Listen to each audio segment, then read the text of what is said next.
Ayah menjualku pada seorang bodoh demi 300 juta rupiah untuk biaya pengobatan ibu. Seluruh desa menertawakanku.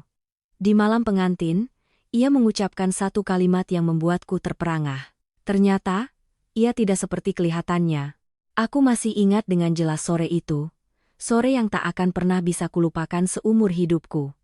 Ayahku berdiri di halaman depan, suaranya bergetar tetapi sorot matanya sekeras batu. Sementara aku hanya berdiri mematung, tanganku meremas ujung bajuku, mendengar setiap katanya bagai sayatan pisau di hatiku. Kamu akan menikah dengan Banyu, ia akan memberikan 300 juta untuk pengobatan ibumu. Hanya dengan satu kalimat itu, aku merasa seolah seluruh hidupku telah ditimbang dan dijual begitu saja, tanpa meminta persetujuanku. Aku tidak langsung menangis saat itu. Aneh sekali, orang bilang jika terlalu sakit akan menangis, tapi aku sebaliknya. Aku berdiri begitu diam sampai tetangga sebelah mengira aku tidak mendengar apa-apa, tetapi di dalam kepalaku, segalanya terasa hancur berkeping-keping. Namaku Lintang. Tahun itu aku baru genap 23 tahun. Bukan tipe yang cantik menonjol, tapi juga tidak sampai dicela orang. Aku lulus D3 akuntansi dan sedang bekerja di sebuah toko bahan bangunan kecil di kecamatan. Gaji bulanan tidak banyak, tapi cukup untuk membantu orang tua sebagian. Keluargaku memang tidak kaya. Ayahku, Pak Tarjo, bekerja sebagai kuli bangunan seumur hidupnya. Ibuku, Ibu Lastri, berjualan sayur di pasar. Kehidupan kami, meskipun tidak berlebihan, juga tidak sampai kekurangan hingga ibuku jatuh sakit. Dokter berkata ia menderita gagal ginjal parah dan harus menjalani pengobatan jangka panjang. Biayanya bukan beberapa juta, melainkan ratusan juta. Mendengar itu, ayahku langsung terduduk di lorong rumah sakit, kedua tangannya memegangi kepala tanpa bisa berkata apa-apa. Aku saat itu juga panik tetapi tetap berusaha menenangkannya. Kupikir pasti akan ada cara, meminjam uang, mencari jalan keluar, lalu perlahan-lahan membayarnya. Tapi hidup tidak sesederhana yang kukira. Kenalan menghindar, kerabat hanya menyumbang sedikit, dikumpulkan pun tidak seberapa. Bank meminta jaminan aset, sementara rumah kami tak punya apa-apa. Dan kemudian, tawaran itu datang. Orang yang mengajukan tawaran itu adalah Pak Danu, pemilik pabrik kayu terbesar di daerah itu. Keluarganya kaya, disegani di desa, tetapi yang membuat semua orang bergunjing adalah putra satu-satunya, Banyu. Orang-orang memanggil Banyu si bodoh, bukan bodoh yang menggemaskan, melainkan tipe yang otaknya lambat, bicaranya gagap, kadang ingat kadang lupa. Ada yang bilang karena demam tinggi waktu kecil hingga memengaruhi otaknya, ada juga yang bilang karena kecelakaan saat kecil. Singkatnya, di mata seluruh desa, Banyu adalah orang yang tidak normal, tak ada yang berpikir untuk menikahkan putrinya dengannya. Hingga Pak Danu berkata langsung pada ayahku, jika aku bersedia menikah dengan Banyu, ia akan langsung memberikan 300 juta, tanpa perlu pesta pernikahan megah, tanpa menuntut apa-apa lagi. Aku mendengar cerita itu dari mulut ayahku sendiri dan telingaku berdengung. Kamu tidak perlu hidup susah, kata ayahku dengan suara tercekat. Keluarganya kaya, kamu tidak akan kekurangan, hanya saja suamimu sedikit berbeda. Sedikit berbeda. Aku tertawa, tetapi tawa itu terdengar begitu pahit sampai aku sendiri takut mendengarnya. Seluruh desa tahu Banyu seperti apa. Aku berbalik, tak mau lagi melihat ayah. Di dalam hatiku saat itu bukan marah, melainkan kecewa. Ternyata dalam situasi ini, aku hanyalah sebuah pilihan. Sebuah barang yang bisa ditukar dengan uang. Hari-hari berikutnya aku hidup seperti orang kehilangan jiwa. Bekerja pun tidak fokus. Pembukuan salah terus-menerus, ditegur pemilik toko beberapa kali. Malam hari pulang melihat ibu terbaring di tempat tidur, tubuhnya semakin kurus dari hari ke hari, kulitnya kuning seperti lilin, aku jadi tak berani berkata apa-apa. Pernah sekali ibu memegang tanganku dan bertanya lirih, kamu ada masalah yang disembunyikan dari ibu, ya? Aku hanya menggeleng dan tersenyum paksa. Aku tidak cukup berani untuk memberitahunya bahwa nyawanya sedang diletakkan di atas timbangan dengan hidupku. Di satu sisi ada ibu, di sisi lain ada masa depan. Kupikir jika orang lain yang mengalaminya, mereka akan lebih mudah memutuskan. Tetapi ketika aku sendiri yang berada dalam situasi itu, Aku baru tahu tidak ada yang mudah. Hari di mana aku mengangguk, hujan turun, bukan hujan deras melainkan gerimis, jenis hujan yang membuat hati terasa berat. Aku berdiri di beranda rumah, memandang ke jalanan tanah yang becek lalu berbalik dan berkata pada ayah, "Aku setuju." Ayahku tidak berkata apa-apa. Ia hanya memalingkan wajah, kedua bahunya bergetar. Untuk pertama kalinya dalam hidupku, aku melihatnya menangis tanpa berani mengeluarkan suara. Aku tidak menyalahkannya. Sungguh, aku tidak menyalahkannya. Karena jika posisinya dibalik, di hadapan ibuku yang seperti itu, aku juga tidak tahu apa yang akan kulakukan. Kabar aku akan menikah dengan Banyu menyebar dengan sangat cepat. Di desa kecil ini, apapun bisa menjadi bahan pembicaraan. Pergi ke pasar, ibu-ibu penjual ikan memandangiku sambil berbisik. Anak itu kelihatannya baik-baik saja. Ya, keluarganya kan lagi susah. Kalau tidak menjual anak, dari mana dapat uang untuk berobat? Kasihan juga, tapi menikah dengan si bodoh itu, sama saja hidupnya sudah tamat. Aku mendengar semuanya, mendengar jelas setiap kata, tetapi aku tidak bereaksi. Aku hanya menunduk memilih sayur, membayar, lalu pulang. Pernah sekali seorang ibu berkata langsung di hadapanku, "Nak, sudah dipikirkan matang-matang? Menikah dengan suami seperti itu, nanti bagaimana hidupmu?" Aku memandangnya, tersenyum tipis, "Iya, Bu, bisa hidup sehari saja sudah bersyukur." Ibu itu terdiam, tidak berkata apa-apa lagi.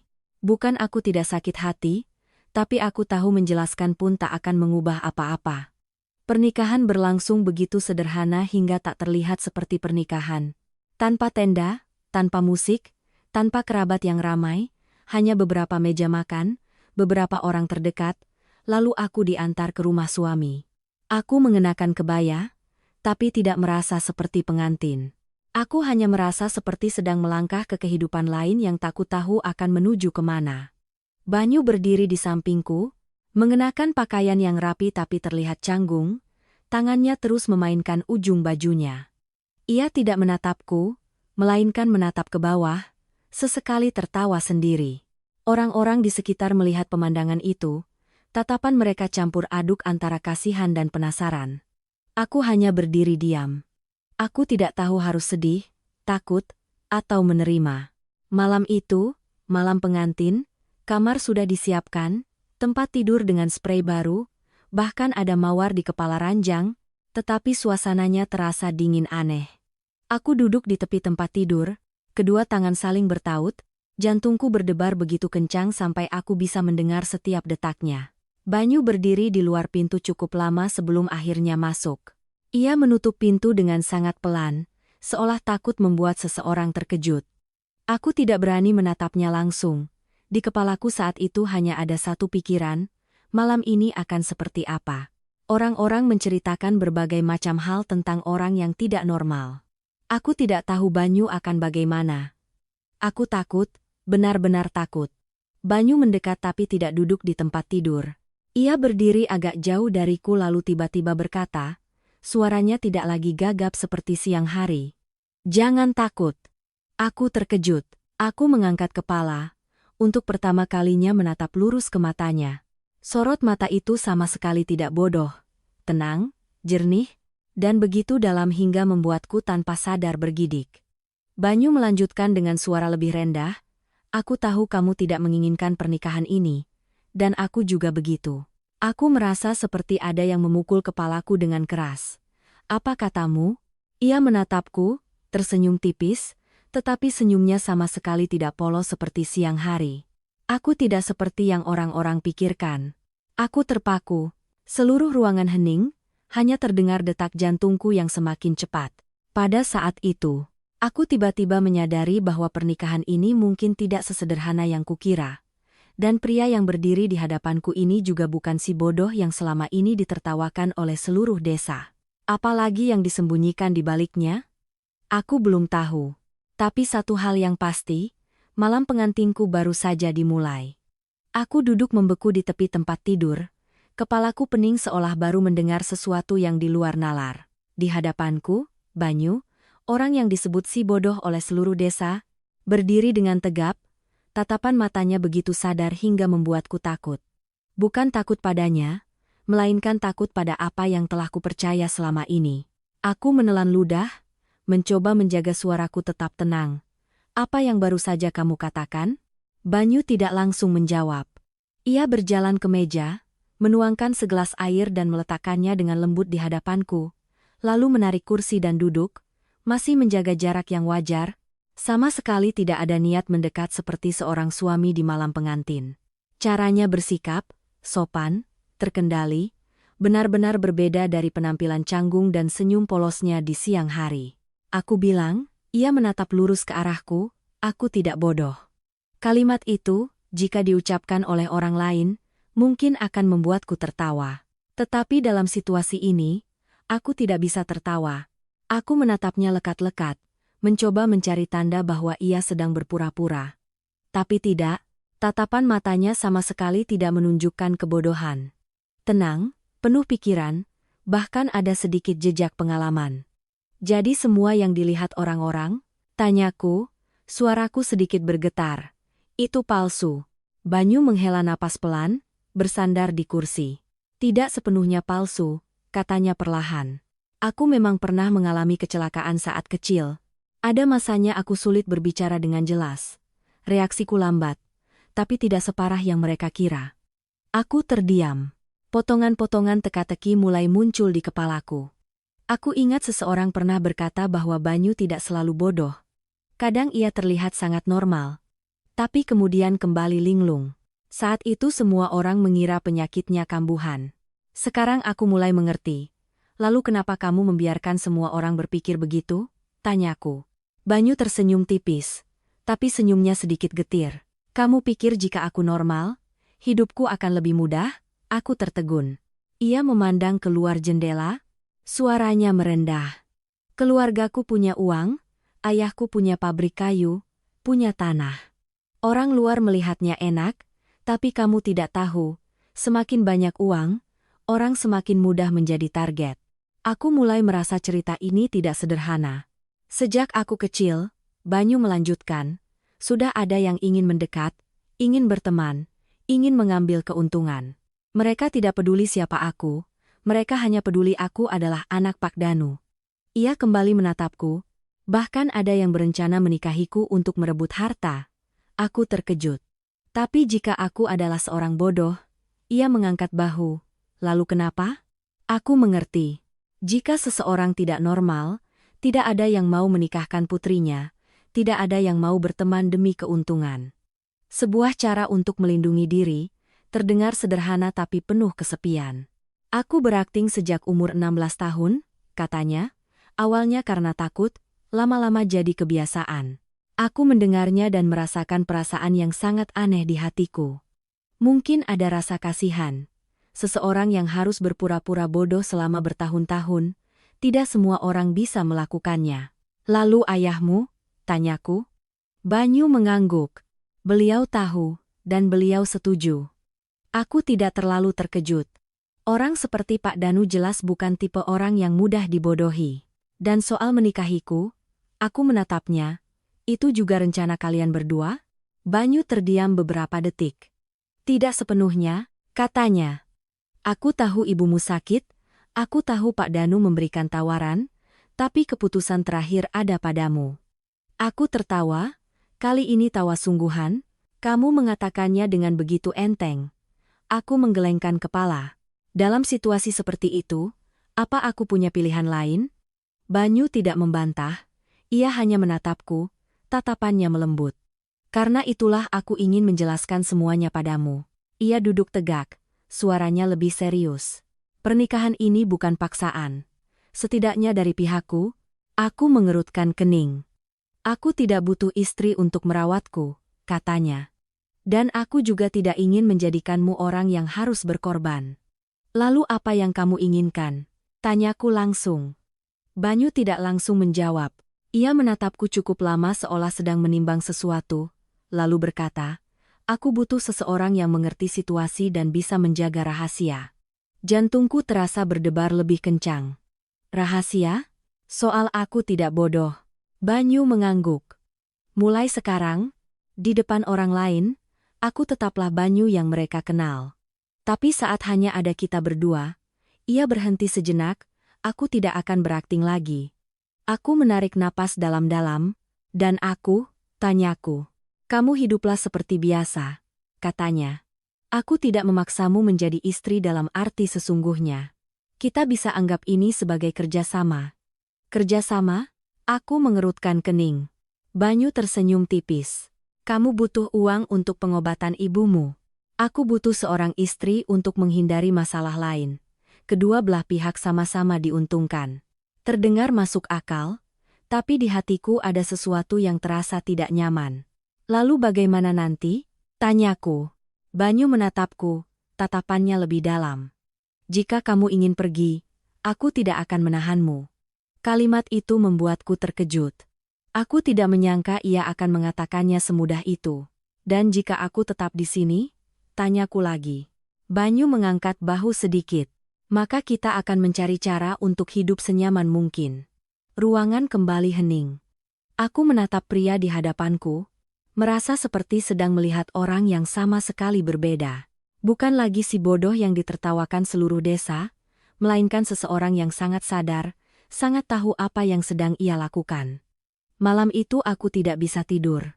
Banyu tidur di sofa yang menempel di dinding, sementara aku di tempat tidur.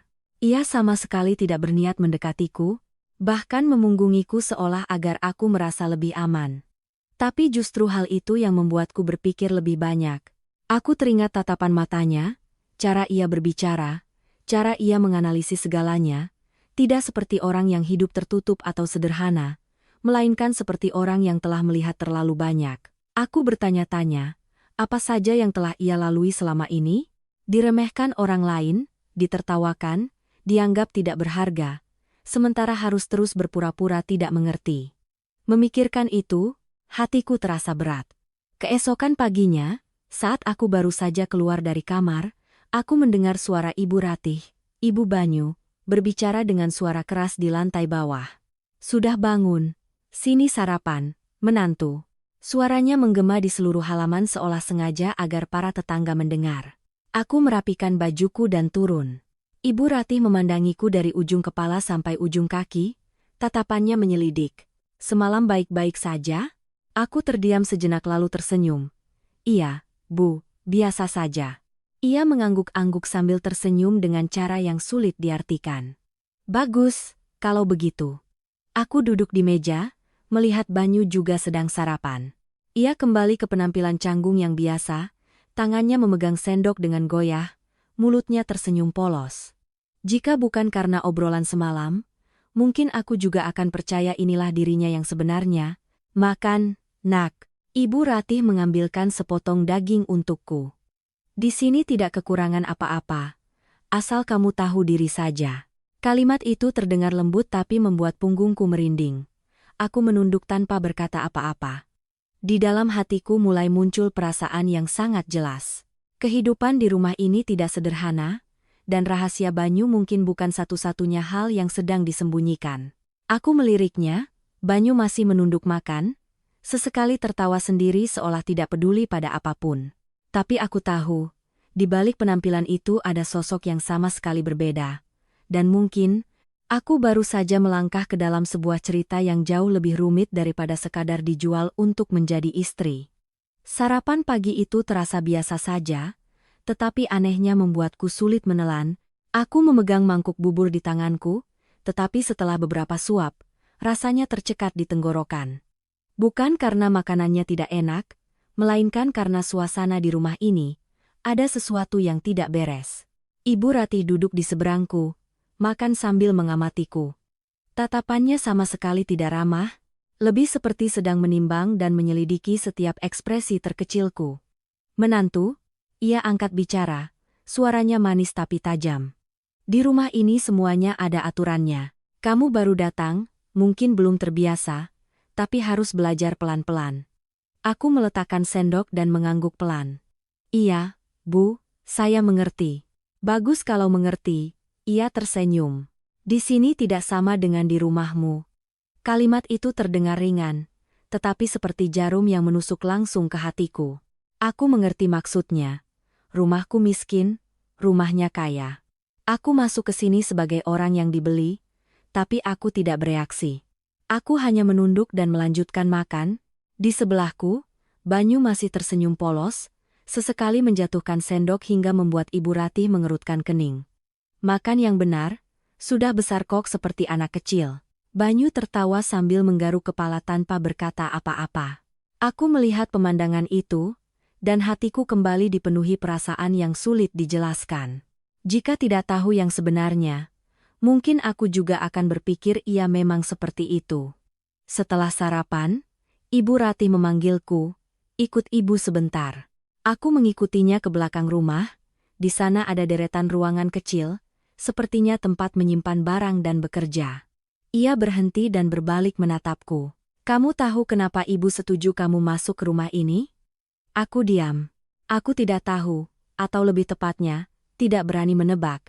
Ia tersenyum sinis. Bukan karena kamu hebat, juga bukan karena kamu cocok dengan Banyu. Tanganku sedikit terkepal. Aku memilihmu karena kamu tidak punya apa-apa.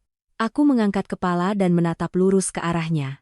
Ia melanjutkan dengan suara perlahan, tidak punya uang, tidak punya kekuasaan, tidak punya sandaran. Orang seperti itu tidak akan berani macam-macam. Kalimat itu membuatku merasakan dingin menjalari punggungku. Aku mengerti sekarang. Mereka tidak memilihku karena cocok, melainkan karena mudah dikendalikan. Kamu mengerti? Tanyanya lagi. Aku menarik napas dalam-dalam lalu mengangguk. Iya, Bu, saya mengerti. Ia menatapku beberapa detik lalu tiba-tiba tertawa, anak yang tahu diri. Setelah itu, ia berbalik pergi, meninggalkanku berdiri sendirian di sana. Sepanjang pagi itu, aku diberi berbagai macam pekerjaan. Menyapu halaman, mengepel lantai, mencuci piring, merapikan gudang. Pekerjaannya tidak terlalu berat, tetapi terus-menerus tanpa istirahat. Aku tidak mengeluh, bukan karena aku penurut, tetapi karena aku tahu posisiku. Di rumah ini, aku bukan menantu yang disayangi, lebih seperti seseorang yang dibeli untuk melengkapi peran. Tetapi ada satu hal yang menarik perhatianku, setiap kali aku bekerja, aku selalu merasa ada yang mengawasiku. Bukan tatapan terang-terangan, melainkan pengamatan yang tersembunyi. Aku menoleh beberapa kali tapi tidak melihat siapapun. Sampai siang hari, ketika aku sedang mencuci piring di belakang, aku mendengar langkah kaki pelan di belakangku. Aku berbalik, Banyu sedang berdiri di sana. Ia masih mempertahankan penampilan bodohnya, tangan memegang sepotong kue, mulutnya tersenyum. Makan? Jika orang lain, mungkin aku akan berpikir ia hanya kebetulan lewat, tapi aku tahu bukan itu. Aku menerima kue itu dan berkata pelan, "Terima kasih."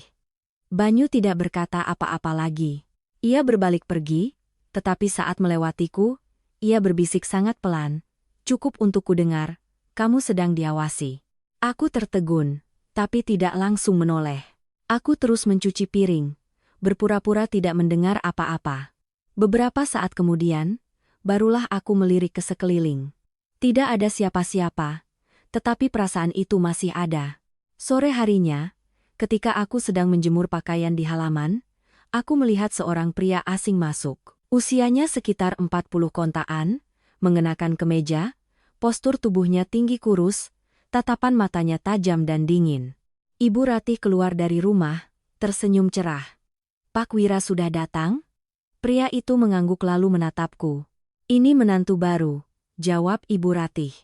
Pria itu menatapku dari atas ke bawah, tatapannya tidak menyembunyikan penilaian. "Boleh juga." Caranya berbicara membuatku tidak nyaman, tetapi aku tetap menunduk. "Selamat sore, Pak." Ia tidak menjawab, hanya tersenyum tipis lalu beralih berbicara dengan Ibu Ratih. Aku berdiri di sana tetapi masih bisa mendengar setiap kalimat. "Soal yang saya bicarakan, bagaimana keputusan Ibu?" tanyanya. Ibu Ratih merendahkan suaranya, "Jangan buru-buru, kita lihat dulu bagaimana anak ini. Hati-hati lebih baik. Keluarga kita tidak boleh membuat kesalahan," kata pria itu. Mendengar itu, hatiku mulai resah. Apa yang mereka bicarakan, dan kesalahan apa yang dimaksud? Malam harinya ketika kembali ke kamar, aku melihat Banyu sudah duduk di kursi, Tidak lagi berpura-pura. Ia menatapku, tatapannya serius. Kamu sudah bertemu Pak Wira, kan? Aku mengangguk. Siapa dia? Tanyaku. Banyu menghela napas. Manajer pabrik kayu ayahku. Tapi bukan hanya itu. Aku diam, menunggunya melanjutkan. Dia orang yang sangat serakah, kata Banyu, dan tidak bisa dipercaya. Jantungku terasa berdebar lebih cepat. Bisa jelaskan lebih rinci? Tanyaku. Banyu menatapku sejenak lalu berkata perlahan. Kamu sadar tidak? Sejak kamu masuk ke rumah ini, semuanya tampak normal tapi ada sesuatu yang tidak benar. Aku mengangguk. Aku juga merasakannya. Banyu berdiri, berjalan ke dekat pintu, memeriksanya sejenak lalu kembali. Kamu harus hati-hati, katanya. Di sini bukan hanya aku yang sedang berpura-pura. Kalimat itu membuatku merinding. Maksudmu? Banyu menatap lurus ke arahku, ada orang lain yang menyembunyikan sesuatu, dan kurasa kamu tanpa sengaja telah terseret masuk. Aku menelan ludah. Kenapa harus aku? Banyu tersenyum tipis, tapi tatapannya tidak menunjukkan kegembiraan. Karena kamu orang baru, dan karena kamu tidak punya siapa-siapa untuk melindungimu. Tanganku terkepal. Kalimat Ibu Ratih pagi tadi kembali terngiang di kepalaku. Tidak punya uang, tidak punya kekuasaan, tidak punya sandaran. Aku menarik napas dalam-dalam, mencoba tetap tenang. Lalu sekarang apa yang harus kulakukan? Banyu tidak langsung menjawab. Ia menatapku, tatapannya merendah. Untuk saat ini, berlakulah seolah tidak tahu apa-apa. Aku mengangguk. Dan kamu? Tanyaku. Banyu tersenyum tipis.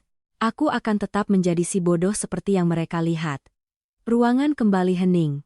Tapi kali ini bukan keheningan biasa, melainkan keheningan orang-orang yang sedang menghadapi sesuatu yang sangat besar, sangat berbahaya. Aku menatap Banyu. Untuk pertama kalinya aku tidak lagi melihatnya sebagai orang asing, melainkan sebagai satu-satunya orang di rumah ini yang bisa kupercaya. Tapi pada saat yang sama, aku juga mulai menyadari sesuatu yang lebih menakutkan. Mungkin 300 juta itu bukan hanya uang untuk pengobatan ibuku, melainkan harga agar aku masuk ke dalam sebuah rahasia yang sama sekali belum siap kuhadapi. Dan sekali melangkah masuk, mungkin aku tidak akan punya jalan untuk kembali. Malam itu, aku nyaris tidak bisa memejamkan mata. Bukan karena takut, tapi karena pikiranku terus berputar dengan apa yang dikatakan Banyu. Bukan hanya aku yang sedang berpura-pura. Kalimat itu terus terngiang di kepalaku seperti duri yang tersangkut, tidak bisa dilepaskan. Aku berbaring memunggungi Banyu, tapi aku tahu ia juga belum tidur.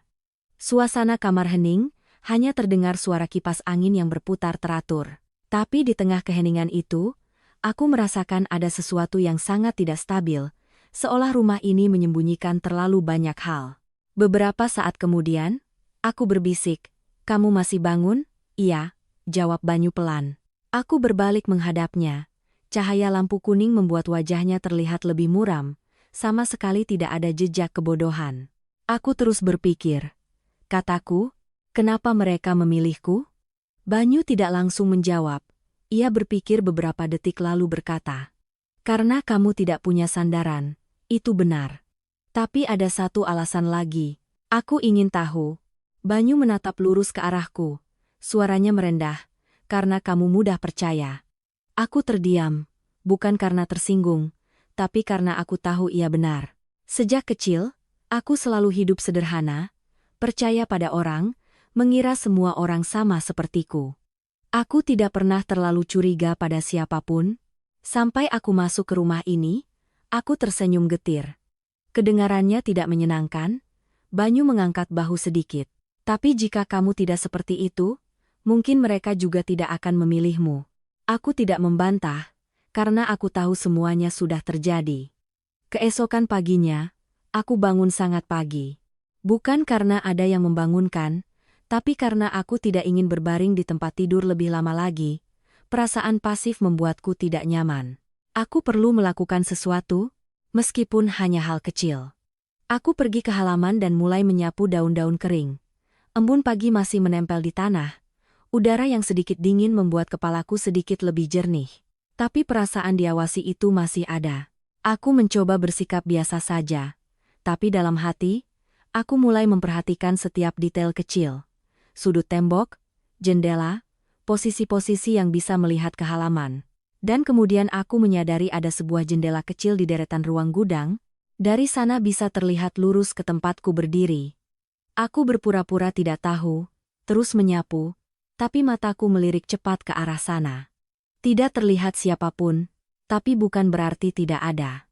Siang harinya, saat aku sedang membantu Ibu Ratih menyiapkan makan siang, ia tiba-tiba bertanya, "Sudah terbiasa dengan pekerjaan di sini?" "Iya, Bu, lumayan." Ia mengangguk lalu melanjutkan, "Di sini tidak sulit, asal kamu melakukan apa yang diperintahkan." Aku menjawab iya dengan pelan. "Oh ya," ia menambahkan seolah teringat sesuatu. "Mulai besok kamu bantu juga di pabrik ya?" Aku mengangkat kepala. "Di pabrik, Bu?" "Iya, pabrik kayu keluarga kita. Bukan kerja berat, hanya mencatat, memeriksa barang, cocok dengan sekolahmu dulu." Aku terkejut, aku tidak menyangka mereka akan memberikan pekerjaan itu padaku. "Iya, Bu, saya bisa," kataku. Ibu Ratih menatapku sambil tersenyum tipis. "Bisa itu bagus, rumah ini tidak memelihara orang yang tidak berguna." Kalimat itu membuatku lebih memahami posisiku. Sore harinya, Banyu kembali menemuiku.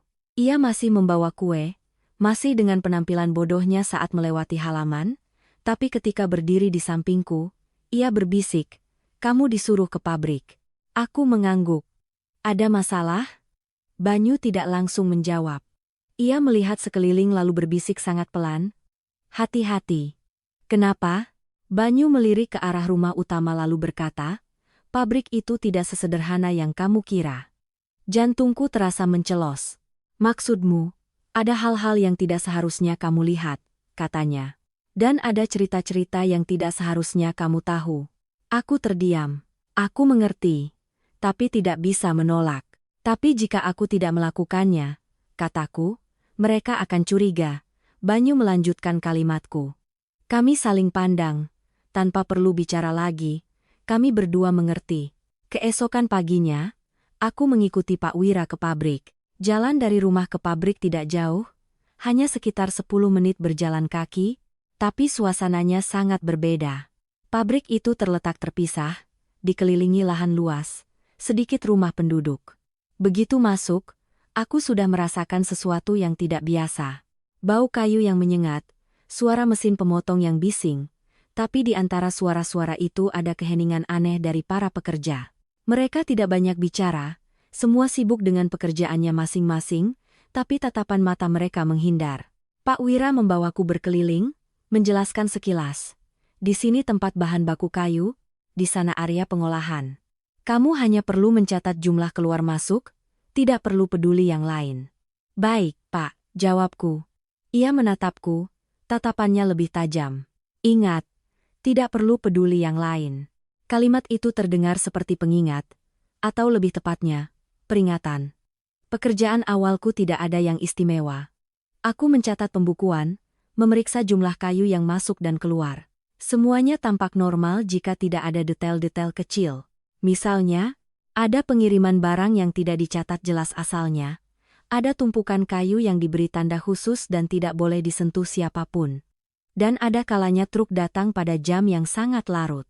Aku tidak bertanya, aku ingat kata-kata Banyu, tidak seharusnya tahu. Tapi semakin aku mencoba tidak peduli, semakin jelas aku melihatnya. Sore harinya, saat aku sedang merapikan buku catatan, seorang pekerja mendekat. Usianya sekitar 30 tahun, tubuhnya kurus, tatapannya tampak cemas. "Mbak baru di sini ya?" tanyanya pelan.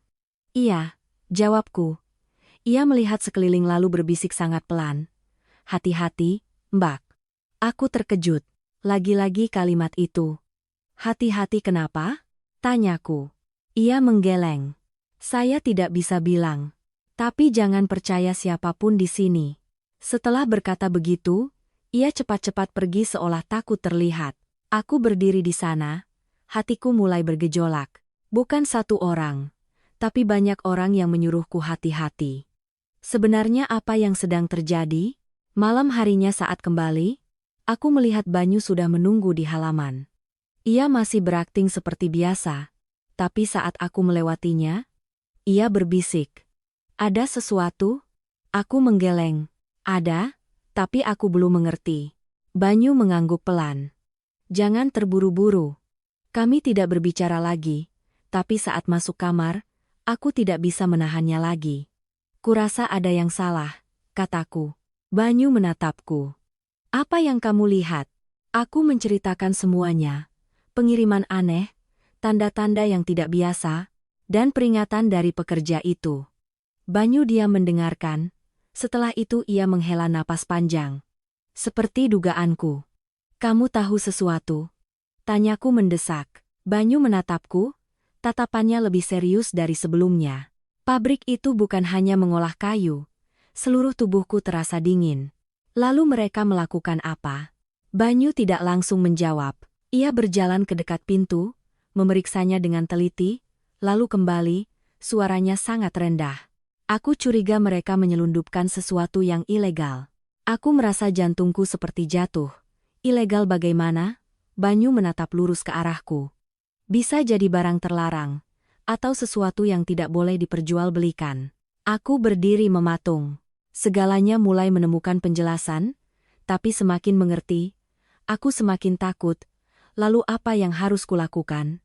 Tanyaku, suaraku sedikit bergetar. Banyu menatapku sangat lama. Lalu ia mengucapkan satu kalimat yang tidak akan pernah kulupakan. Mulai sekarang, kamu bukan lagi hanya orang yang dijual ke sini. Ia berhenti sejenak, lalu melanjutkan, melainkan orang yang berdiri di tengah-tengah masalah yang bisa membahayakan nyawa. Ruangan hening seketika. Aku bisa mendengar setiap detak jantungku, dan untuk pertama kalinya, aku benar-benar mengerti, pernikahan ini bukanlah akhir dari sebuah tragedi, melainkan awal dari sesuatu yang jauh lebih menakutkan. Malam itu, setelah Banyu mengatakan kalimat bisa membahayakan nyawa, aku tidak bisa berkata apa-apa lagi. Bukan karena aku lemah, tapi karena aku mulai memahami satu hal. Aku telah masuk ke tempat di mana segalanya bukan lagi sekadar urusan keluarga, pernikahan, atau uang, melainkan urusan yang mungkin berkaitan dengan hukum, rahasia, bahkan nyawa. Aku duduk di tepi tempat tidur, kedua tangan saling bertaut, mencoba menenangkan diri. Kamu yakin? Tanyaku lagi dengan suara rendah. Banyu tidak langsung menjawab, ia menatapku sejenak lalu berkata, aku tidak berani memastikan sepenuhnya, tapi apa yang kamu lihat itu tidak normal. Aku mengangguk, benar, tidak normal. Tapi kenapa orang tuamu melakukan hal itu? Tanyaku. Banyu tersenyum tipis.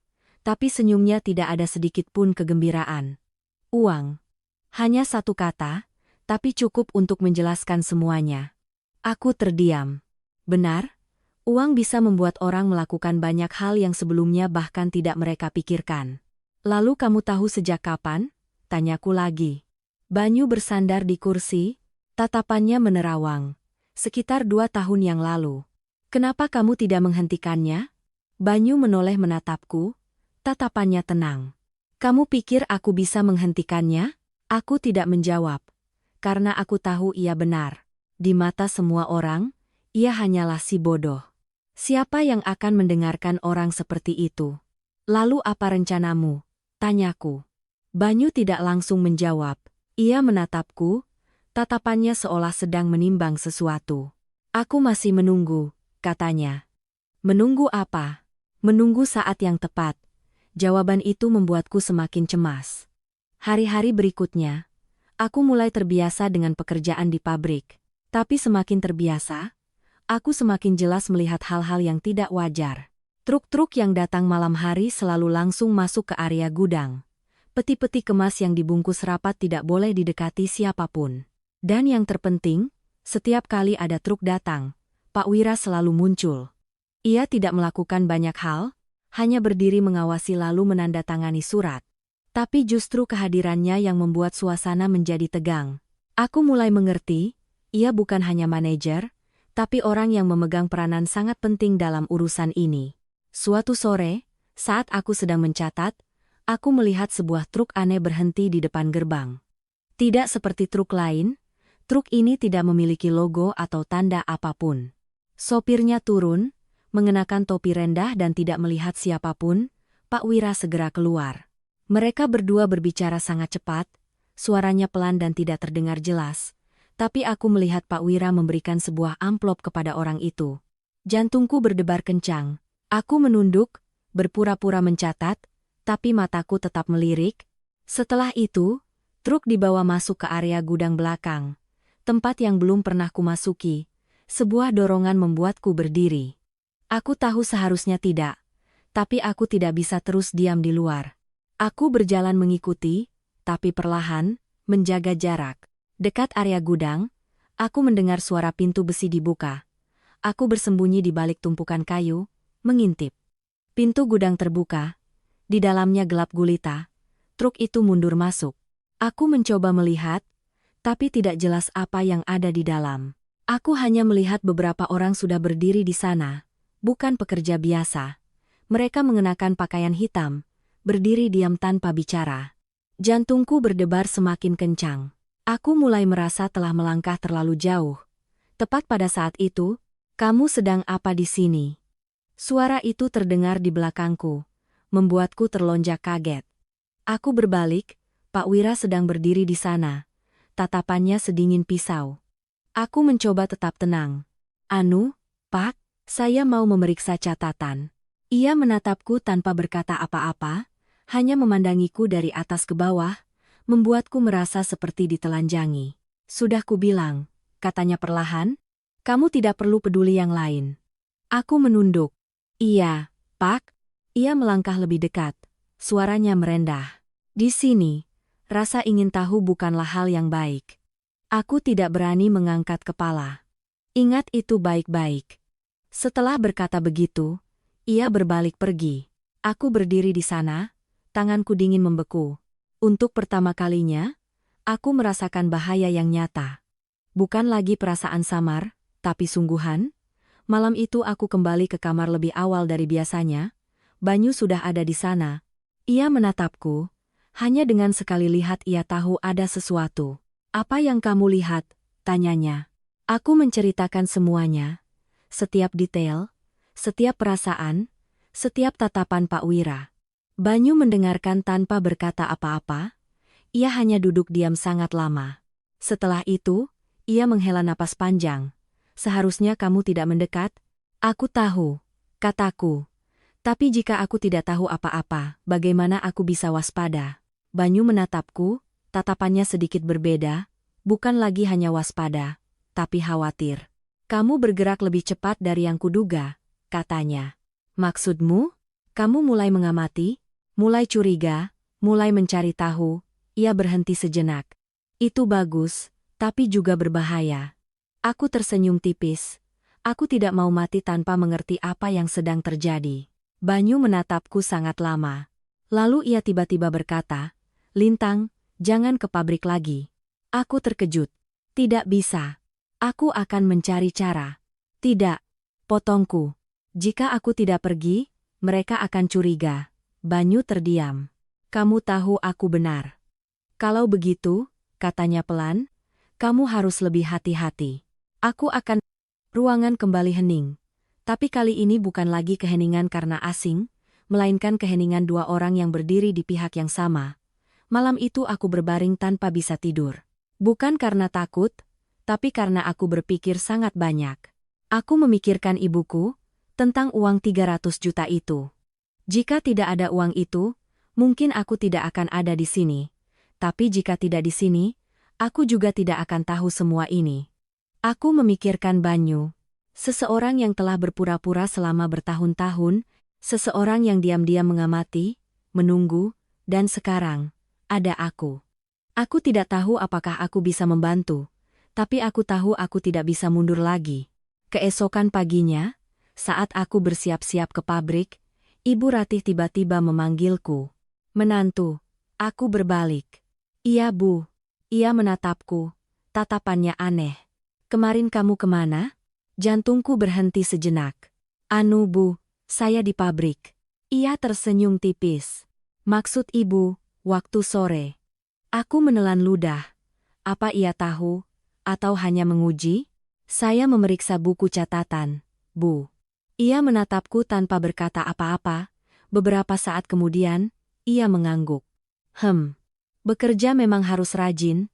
Aku bernapas lega, tapi belum sempat tenang. Ia melanjutkan, tapi ada tempat-tempat yang bukan urusanmu. Tubuhku menegang. Mengerti? Aku menunduk. Iya, Bu, saya mengerti. Ia tersenyum, tapi senyum itu sama sekali tidak hangat. Aku melangkah keluar rumah, hatiku terasa berat, jelas mereka mengawasiku, bukan hanya Pak Wira, tapi juga Ibu Ratih. Tanganku terkepal. Jika aku tidak hati-hati, aku bisa menjadi orang berikutnya yang menghilang tanpa ada yang tahu. Tapi pada saat itu juga, sebuah pikiran tak terduga muncul di kepalaku. Jika mereka sudah curiga, itu berarti aku telah menyentuh sebagian dari kebenaran. Dan mungkin, aku sedang mendekati hal yang mereka coba sembunyikan. Aku mengangkat kepala, memandang jalan di depanku. Untuk pertama kalinya, aku bukan lagi hanya seorang gadis yang dijual, melainkan seseorang yang melangkah, selangkah demi selangkah, ke dalam sebuah rahasia yang bisa mengubah segalanya. Pagi itu, saat melangkahkan kaki keluar gerbang, aku merasa bukan lagi diriku yang kemarin. Jika dulu aku bekerja hanya untuk bertahan hidup, untuk membantu keluarga, maka sekarang setiap langkahku terasa seperti berjalan di atas tali yang tegang. Salah sedikit saja bisa jatuh. Tapi anehnya, semakin takut, aku semakin waspada. Tiba di pabrik, aku tidak lagi melihat segalanya seperti dulu. Dulu aku hanya melihat kayu, mesin, dan pekerjaan. Sekarang, aku mulai memperhatikan setiap detail kecil. Siapa bicara dengan siapa? Siapa yang sering muncul di jam-jam tertentu? Siapa yang menghindari tatapan siapa? Dan aku sadar, bukan hanya aku yang merasa ada yang aneh. Ada beberapa orang yang juga berusaha bersikap biasa saja. Pagi hari berlalu cukup tenang. Tidak ada truk aneh. Tidak ada hal istimewa. Aku mulai berpikir, mungkin aku terlalu sensitif. Tapi menjelang siang, segalanya berubah. Sebuah truk yang sudah kukenali muncul. Tanpa logo, tanpa tanda pengenal. Tapi kali ini, aku tidak berdiri jauh. Aku tetap duduk di meja catatanku, tapi telinga dan mataku terfokus ke arah gerbang. Pak Wira muncul, seperti biasa. Tapi hari ini ada satu orang lagi. Seorang pria berkemeja putih, berkacamata, penampilannya sangat rapi. Tidak seperti pekerja atau sopir.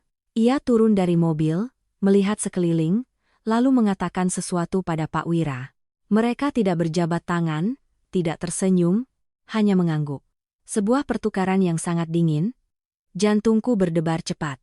Aku pura-pura menunduk menulis, tapi mataku tetap mengawasi. Truk itu dibawa ke gudang belakang, pintu ditutup. Tapi kali ini aku tidak diam saja. Aku berdiri, membawa buku catatan, pura-pura pergi memeriksa. Kakiku melangkah pelan tapi pasti. Aku tahu aku melakukan hal berbahaya. Tapi aku juga tahu jika hari ini aku tidak melakukannya, mungkin aku tidak akan punya kesempatan lagi. Aku memutar ke belakang, mengikuti jalan kecil yang kulihat kemarin. Dekat gudang, aku mendengar suara, bukan suara mesin, tapi suara orang. Aku bersembunyi di balik tumpukan kayu besar, mencoba mendengar lebih jelas. Kali ini harus hati-hati. Suara Pak Wira. Tenang saja, jawab pria berkemeja putih. Barang ini tidak akan ada yang periksa. Aku tidak mau ada masalah, kata Pak Wira. Masalah hanya akan datang jika ada yang bicara. Pria itu tertawa ringan. Jantungku berdebar kencang. Barang apa yang sampai tidak boleh ada yang periksa? Aku mencoba bergeser sedikit. Melalui celah, aku melihat bak truk sudah terbuka. Di dalamnya bukan kayu, melainkan peti-peti logam yang tertutup rapat. Seorang pekerja membuka salah satu peti. Aku tidak bisa melihat jelas isinya, tapi aku melihat tatapan mereka tegang dan takut. Belum sempat aku melihat lebih jauh, kamu lagi di sini, suara dingin di belakang membuatku membeku. Aku berbalik. Pak Wira, kali ini bukan lagi tatapan peringatan, tapi tatapan yang sudah tahu pasti.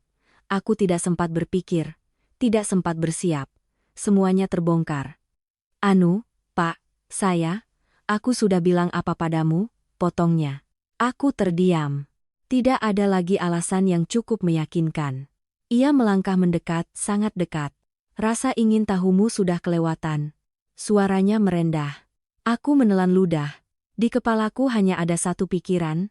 Aku sudah melangkah terlalu jauh. Tapi tepat pada saat itu, suara lain terdengar. Pak Wira, aku menoleh. Banyu. Ia berdiri di ujung jalan, membawa sebuah tas, wajahnya bingung seperti biasa. Bapak panggil saya? Pak Wira berbalik, tatapannya sedikit berubah. Aku tidak memanggilmu. Banyu menggaruk kepala sambil tertawa. Oh, saya kira Bapak panggil.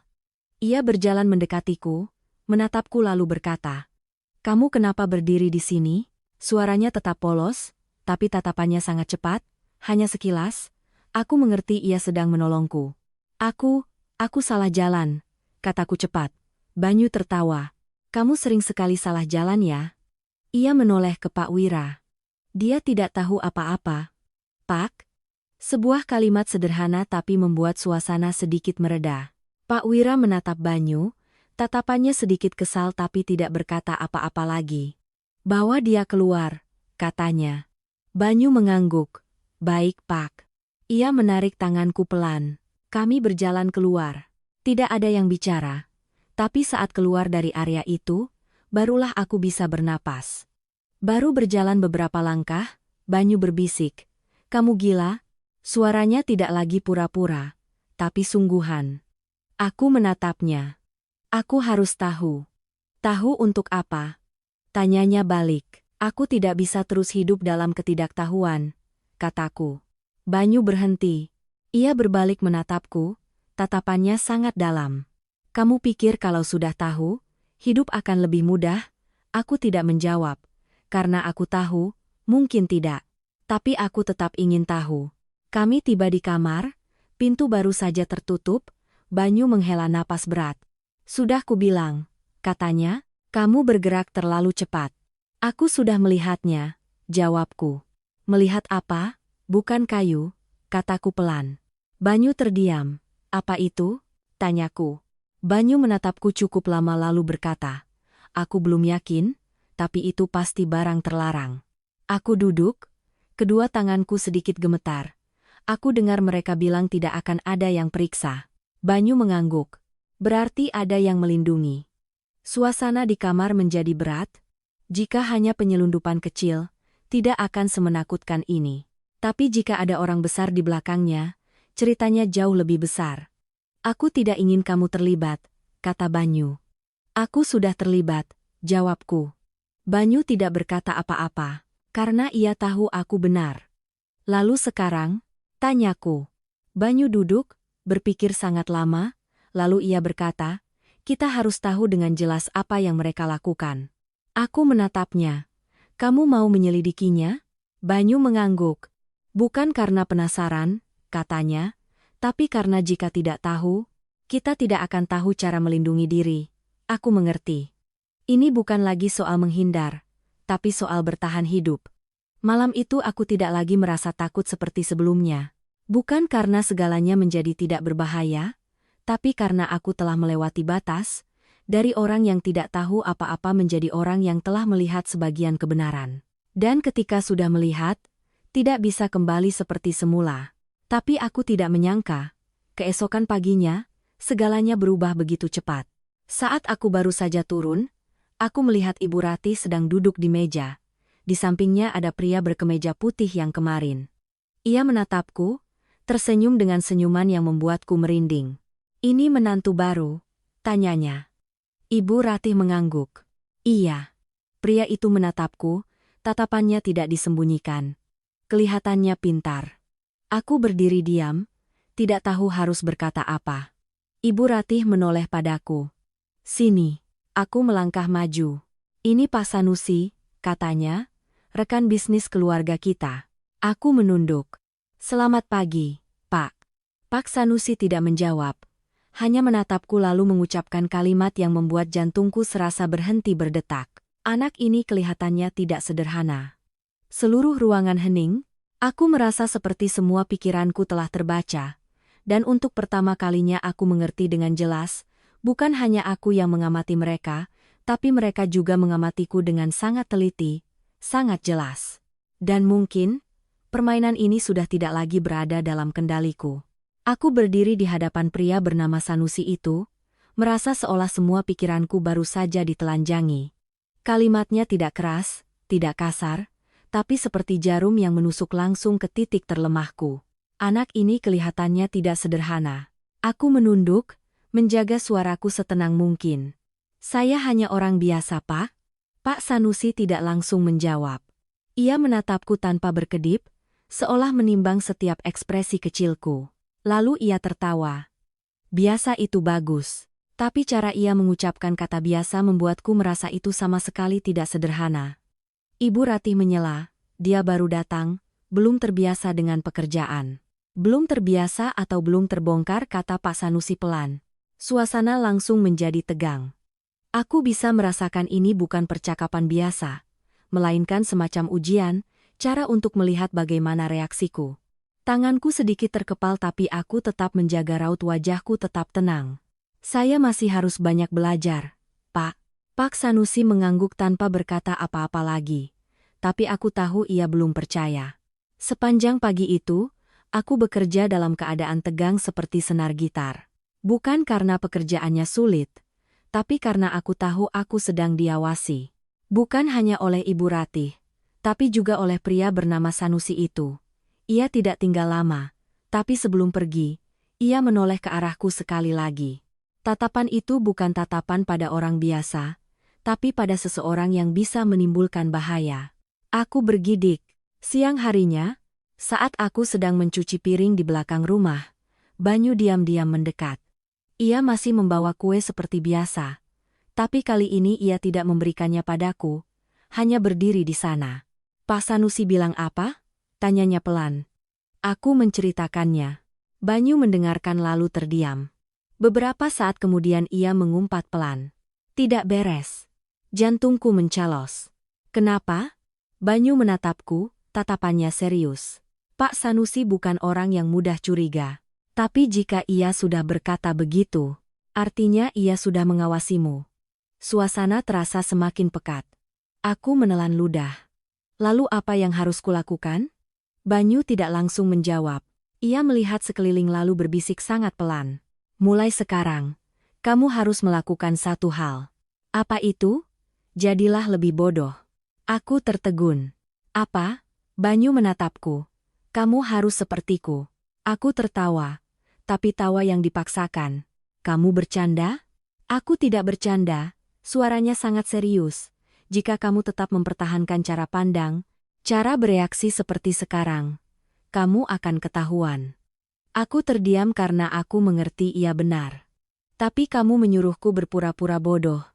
Tanyaku lagi. Banyu mengangguk. Tidak perlu terlalu kentara, cukup kurangi kepintaranmu. Aku menghela napas panjang.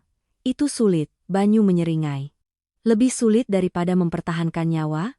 Aku tidak bisa berkata apa-apa. Sore itu aku mulai mencoba. Bukan berpura-pura sepenuhnya, tapi mengubah sedikit. Saat bekerja, aku sengaja menanyakan hal-hal sederhana. Kadang aku pura-pura tidak mengerti pembukuan. Kadang aku memperlambat pekerjaanku. Awalnya terasa sangat kaku, tapi perlahan aku menyadari satu hal. Tatapan orang-orang berubah, tidak lagi terlalu memperhatikan, tidak lagi menyelidik terlalu dalam. Bahkan ada yang tertawa. Menantu baru ternyata tidak begitu cerdas juga. Aku ikut tertawa. Dalam hati merasa sedikit lebih lega. Tapi tidak semua orang mudah dibodohi. Sore hari saat aku sedang mencatat, Pak Wira mendekat. Ia melihat buku catatanku. Kamu salah tulis. Aku pura-pura terkejut. Oh, maaf Pak, saya kira. Ia menatapku, tatapannya dingin. Kira apa? Aku menjadi gugup. Saya belum terbiasa Pak. Ia menatapku lebih lama dari biasanya. Lalu tiba-tiba bertanya, kemarin kamu lihat apa di gudang? Jantungku berdebar kencang, tapi kali ini aku tidak panik. Aku menunduk, suaraku pelan. Saya tidak melihat apa-apa, Pak. Tidak lihat? Tanyanya lagi. Aku menggeleng. Iya, Pak. Saya salah jalan. Bapak panggil saya sebelum sempat melihat apa-apa. Ia menatapku sangat lama. Aku merasa setiap detik berlalu begitu lambat. Lalu, kembali bekerja. Hanya satu kalimat. Tapi aku tahu aku telah melewati satu rintangan. Malam harinya saat kembali ke kamar, aku menceritakannya pada Banyu. Ia mendengarkan lalu mengangguk. Kamu melakukannya dengan baik. Aku bernapas lega. Hampir saja aku tidak tahan. Banyu tersenyum tipis. Kalau sudah terbiasa berakting, akan lebih mudah. Aku menatapnya. Sudah berapa lama kamu hidup seperti ini? Banyu tidak langsung menjawab. Ia memandang keluar jendela. 7 tahun. Aku tertegun. 7 tahun. Angka yang tidak sedikit. Kamu tidak lelah? Tanyaku. Banyu tersenyum getir. Lelah? Tentu saja.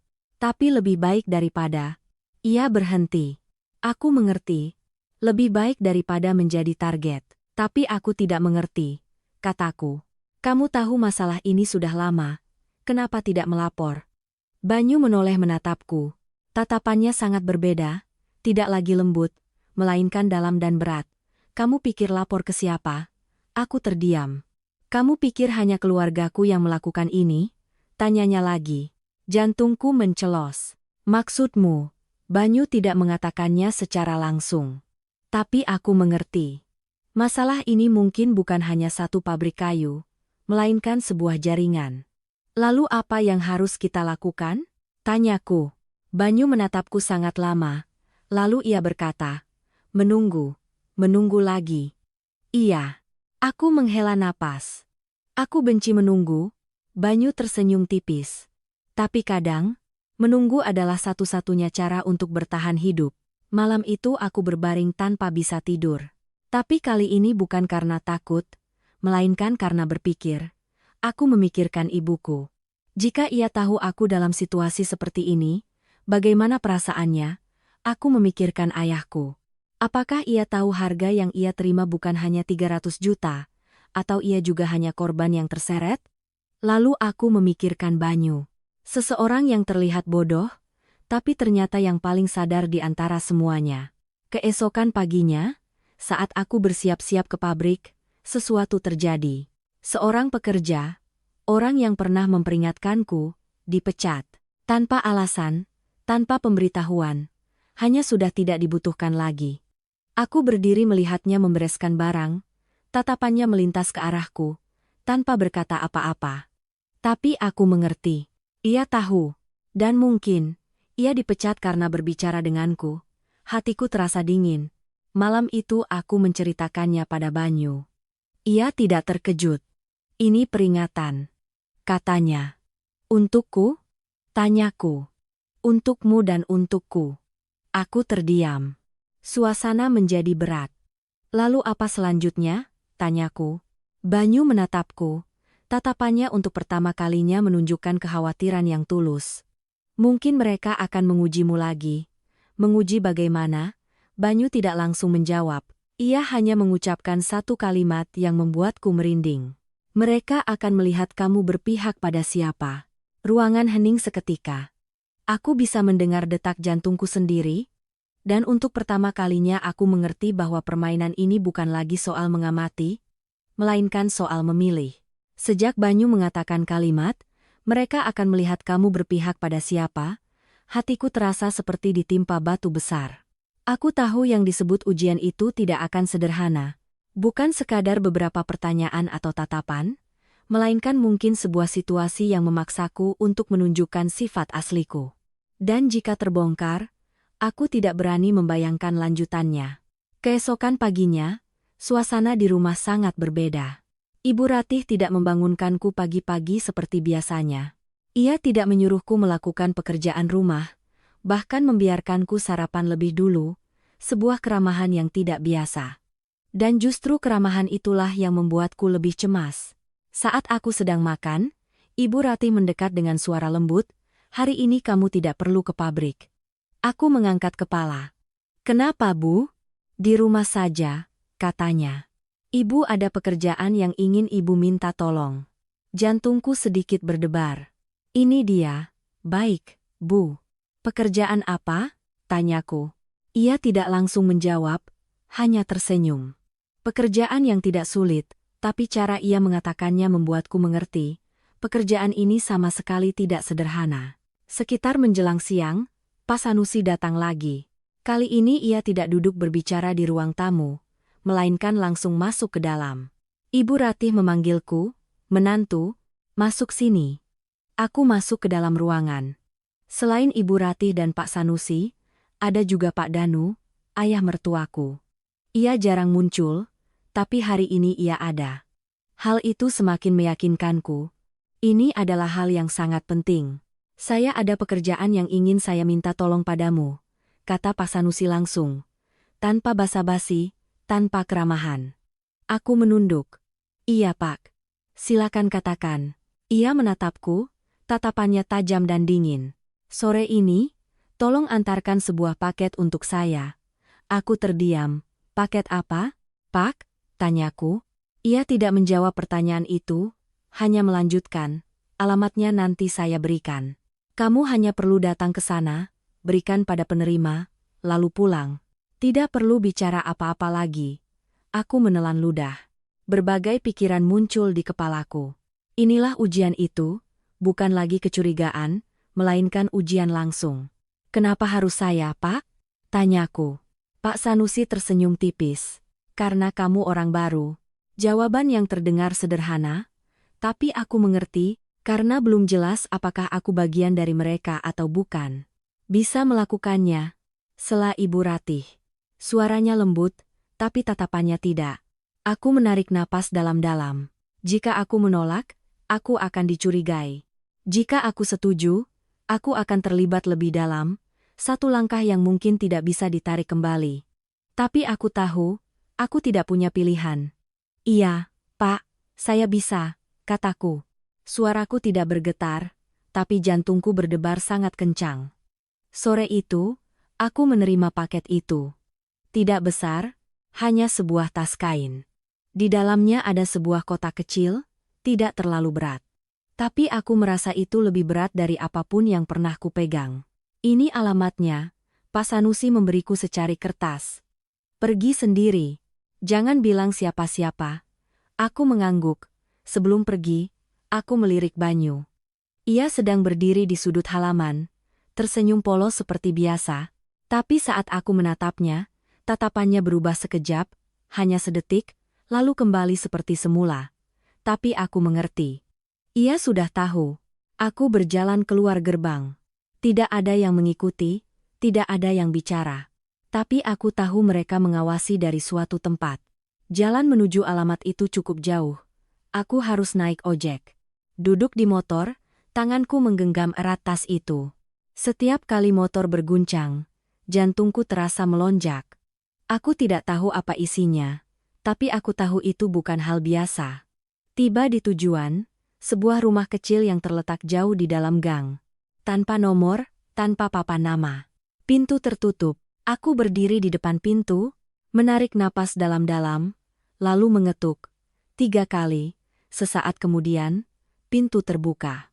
Seorang pria berdiri di sana, tatapannya dingin. "Kamu siapa?" tanyanya. "Saya mengantar tas ini."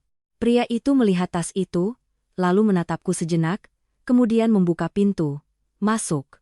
Aku melangkah masuk. Di dalam gelap, tidak banyak perabotan, hanya ada sebuah meja. "Letakkan di situ," katanya. Aku menurut. Pria itu membuka tas, mengeluarkan kotak, lalu membukanya. Aku tidak bisa melihat jelas isinya, tapi aku melihatnya memeriksa dengan sangat teliti, lalu mengangguk. "Baiklah." Ia menoleh padaku. "Kamu baru."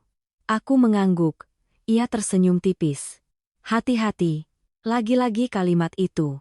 Aku tidak menjawab, hanya berbalik pergi. Dalam perjalanan pulang, aku tidak lagi merasa takut seperti saat pergi. Melainkan berat. Perasaan yang sangat berat.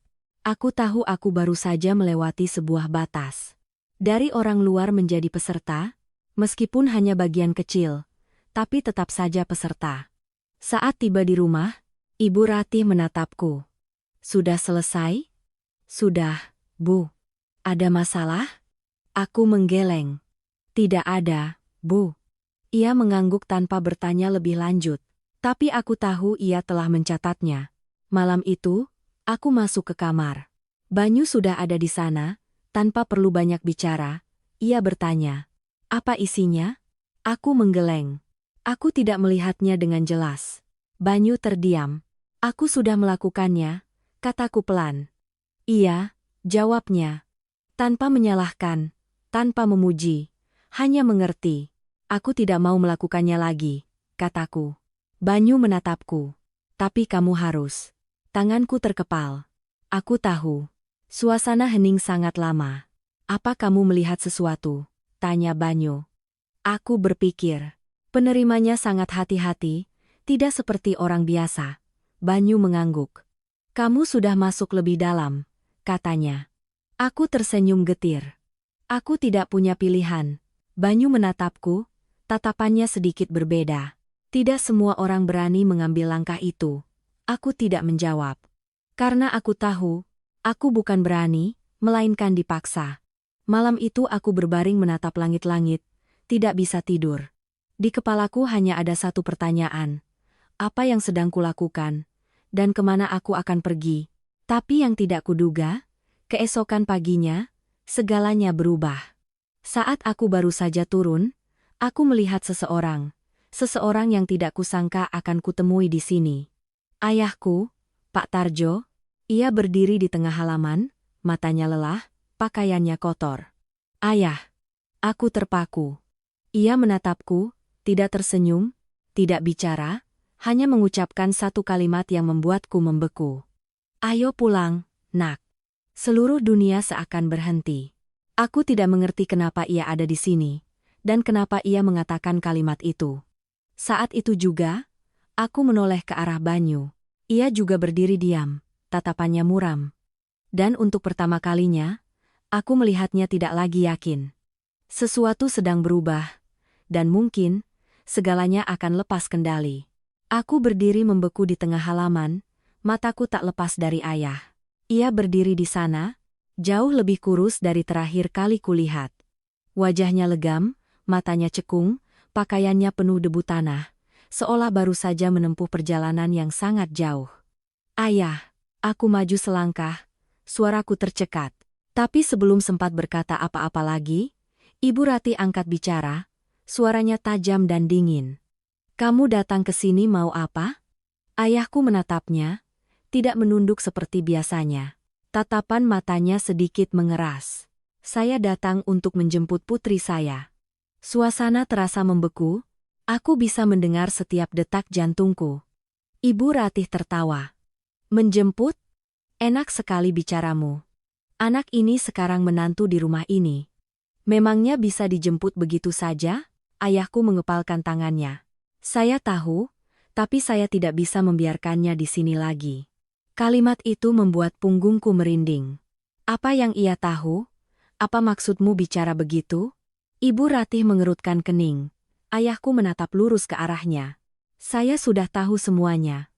Satu kalimat pendek, tapi seperti bom yang meledak di tengah halaman. Aku menoleh ke Banyu. Ia berdiri diam, tapi tatapan matanya telah berubah, tidak lagi tenang seperti biasanya. "Tahu apa kamu?" tanya Ibu Ratih. Suaranya merendah. Ayahku tidak langsung menjawab. Ia menatapku, tatapan itu membuatku tercekat. "Ayo ikut ayah, nak," katanya. Suaranya tidak keras, tapi sangat mantap. Aku diam, bukan karena tidak mau, tapi karena tidak bisa. Aku mencoba bicara. Tapi belum sempat. Pak Sanusi keluar dari dalam rumah. Entah sejak kapan ia berdiri di sana. Ini jadi menarik. Suaranya ringan tapi penuh makna. Ia menatap ayahku. "Kamu bilang tahu semuanya?" Ayahku tidak menghindar. "Benar." Pak Sanusi tertawa. "Kalau begitu, coba katakan." Suasana menjadi sangat tegang. Aku merasa sulit bernapas. Ayahku melihat sekeliling lalu berkata, "Pabrik kayu itu bukan hanya mengolah kayu." Aku menahan napas. Banyu sedikit mengepalkan tangannya. Wajah Ibu Ratih berubah. "Kamu bicara sembarangan apa?" bentak Ibu Ratih, tapi suaranya tidak lagi sekencang sebelumnya. Ayahku menggeleng. "Saya tidak bicara sembarangan. Kamu pikir saya tidak tahu apa yang kamu lakukan di sana? Pak Sanusi melangkah lebih dekat, tatapannya tidak lagi tertawa. Siapa yang memberitahumu? Ayahku tidak menjawab, hanya berkata, saya tidak perlu tahu siapa. Saya hanya tahu putri saya tidak bisa di sini. Jantungku berdebar kencang. Aku mulai mengerti. Ayahku datang ke sini bukan karena perasaan, tapi karena ia telah mengetahui sesuatu. Kamu pikir dengan bicara begitu bisa membawanya pergi? Tanya Pak Sanusi. Suaranya tidak lagi ringan, tapi dingin. Ayahku menatap lurus. Saya tidak perlu izin. Oh ya? Pak Sanusi tersenyum sinis. Kalau begitu, coba saja. Suasana menjadi berbahaya. Aku melangkah maju. Ayah, tapi ayah mengangkat tangannya. Kamu diam, nak. Suaranya membuatku tidak berani bicara lagi. Sebaiknya kamu pikirkan baik-baik, kata Pak Sanusi. Ada hal-hal yang tidak bisa diucapkan begitu saja. Ayahku tertawa. Untuk pertama kalinya aku melihatnya tertawa seperti itu, bukan tawa ramah, tapi tawa getir. Saya sudah memikirkannya. Selama beberapa hari ini saya tidak bisa tidur, karena saya sadar telah melakukan hal paling bodoh dalam hidup saya. Jantungku terasa sakit. Menjual putri sendiri ke tempat seperti ini. Suaranya bergetar, bukan karena lemah, tapi karena sakit. Saya tidak tahan lagi. Ayah. Diam, nak, katanya. Suaranya tidak keras, tapi membuatku terdiam. Ayah tidak menyalahkanmu, ini salah ayah. Aku menggigit bibir, air mata mulai mengalir. Mengharukan sekali, kata Pak Sanusi. Tapi masalah ini bukan hanya soal perasaan.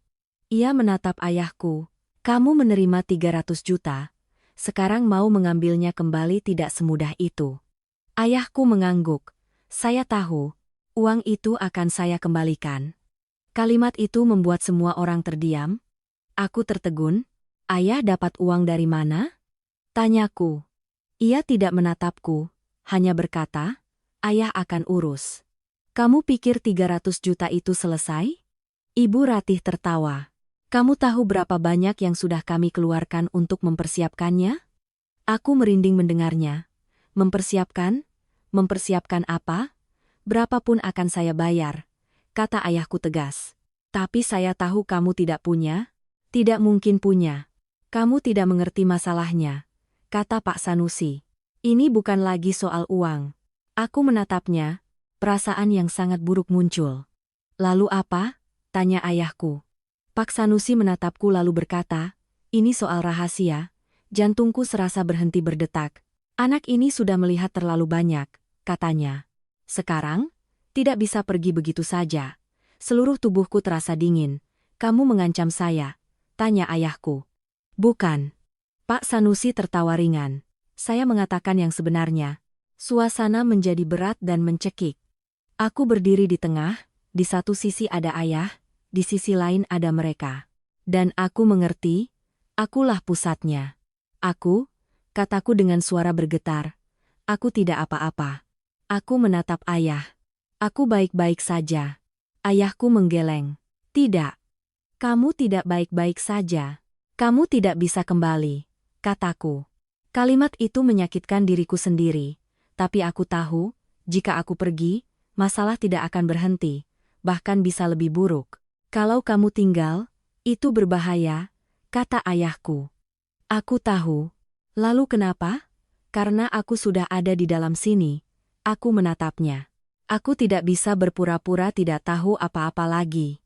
Ayahku terdiam, sangat lama. Aku tidak akan membiarkan putriku. Ayah memanggilku. Ia menatapku. Untuk sementara, biarkan aku di sini. Ia tertegun. Aku akan melindungi diriku sendiri.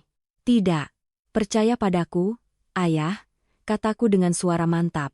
Suasana hening, Banyu melangkah maju. Untuk pertama kalinya, ia tidak berpura-pura. Pak, katanya dengan suara tenang. Saya akan menjaganya. Aku menatapnya. Ayahku juga. Kamu, tanya ayahku. Banyu tidak menjawab, hanya berkata, Bapak percaya saja pada saya.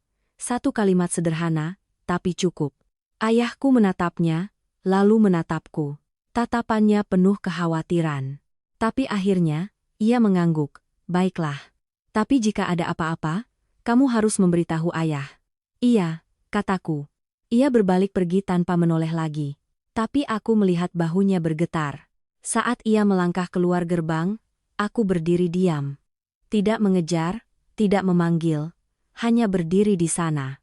Di belakangku, Pak Sanusi berkata, "Anak ini semakin lama semakin menarik." Aku tidak berbalik. Tapi aku tahu, segalanya telah berubah. Malam itu, aku duduk di kamar dalam diam. Banyu menatapku. "Kamu yakin?" Aku mengangguk. "Kamu baru saja memilih," katanya. "Iya." "Kalau begitu," Banyu menatapku, tatapannya lebih dalam dari sebelumnya. "Kita tidak punya jalan mundur lagi." Aku menarik napas dalam-dalam. Tidak apa-apa. Karena kali ini, aku menatapnya. Kita tidak hanya mengamati lagi. Kita bersiap untuk serangan balik. Ruangan hening. Tapi dalam keheningan itu, ada sesuatu yang mulai terbentuk. Bukan ketakutan, melainkan tekad. Setelah mengucapkan kalimat, bersiap untuk serangan balik, aku sendiri merasakan jantungku berdebar lebih kencang dari biasanya.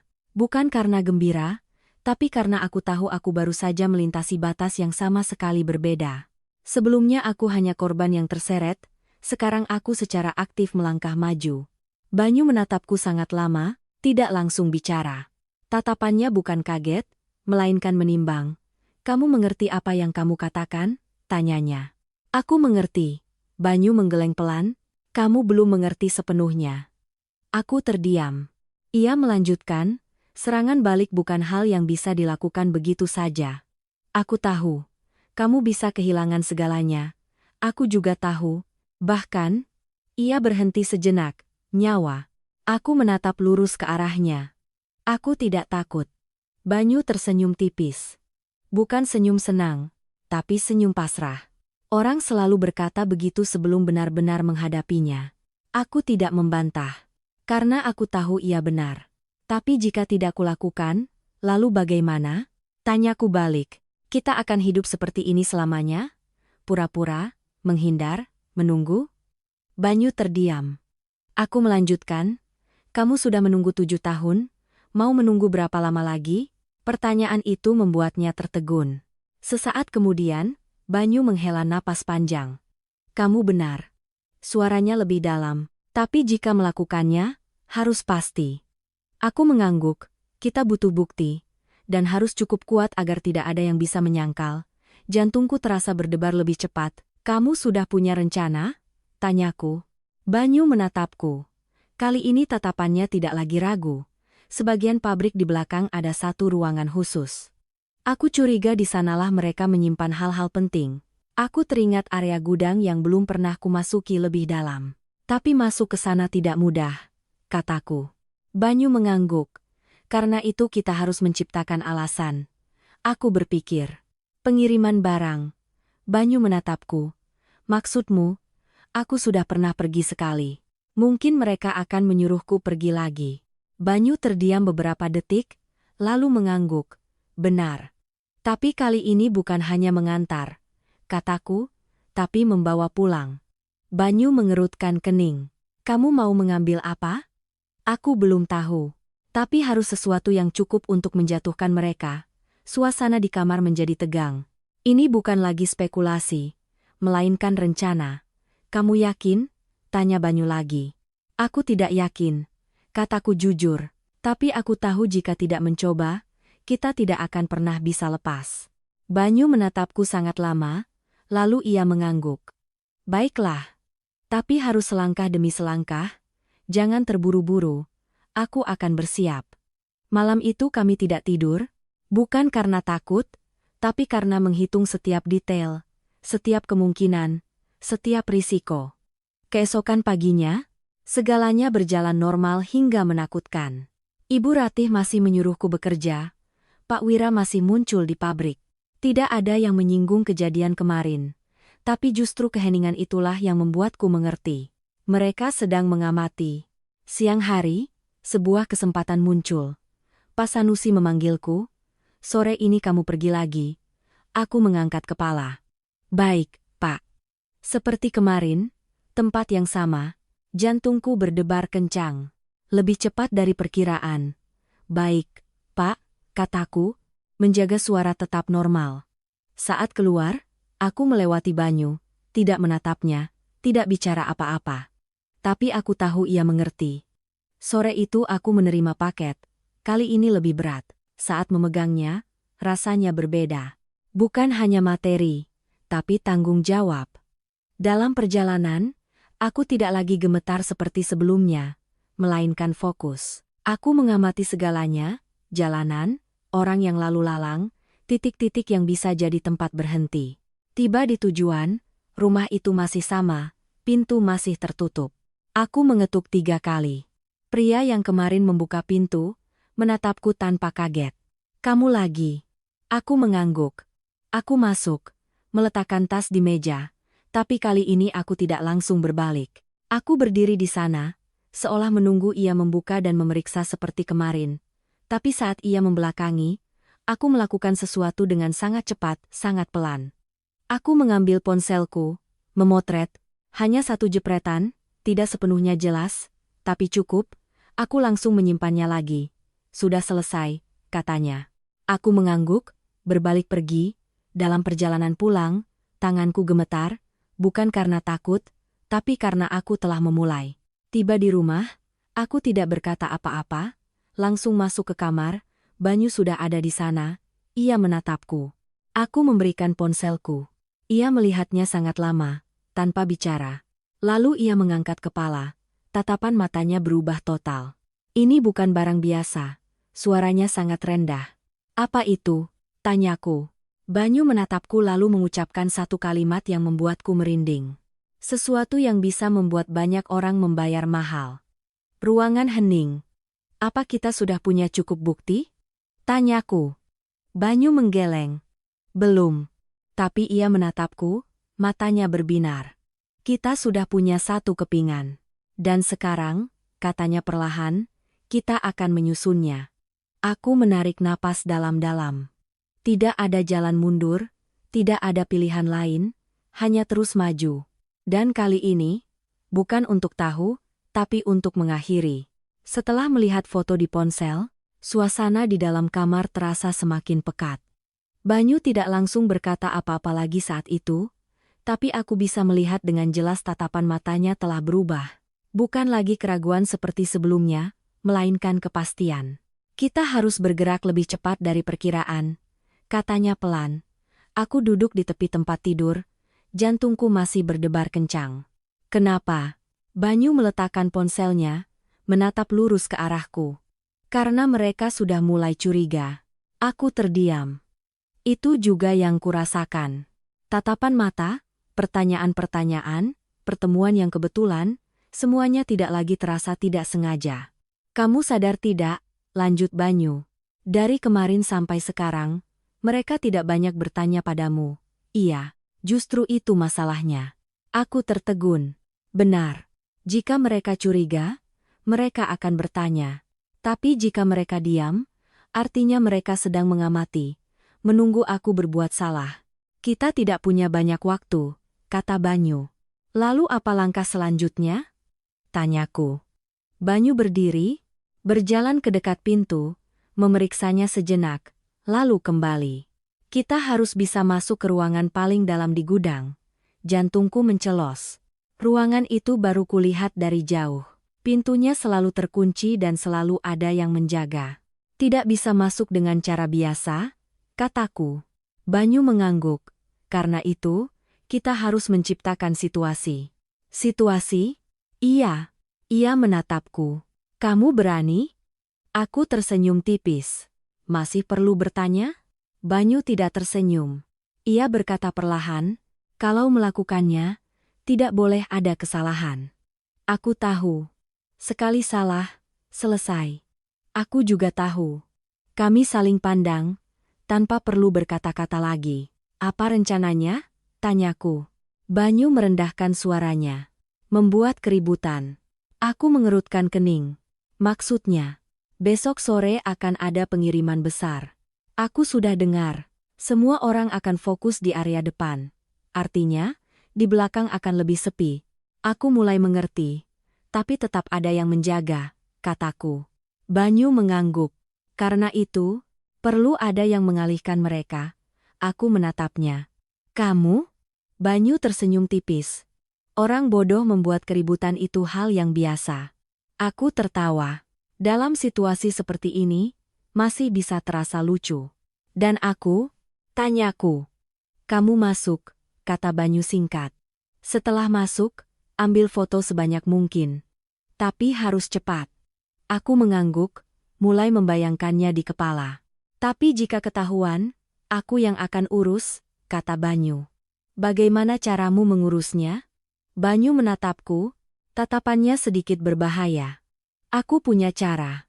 Aku tidak bertanya lebih lanjut. Karena aku mengerti, ada hal-hal yang semakin jelas diketahui, semakin sulit untuk mundur. Malam itu kami tidak banyak bicara lagi. Tapi masing-masing tahu, besok adalah titik baliknya. Keesokan paginya, suasana di rumah sangat berbeda. Bukan lagi normal, tapi tegang.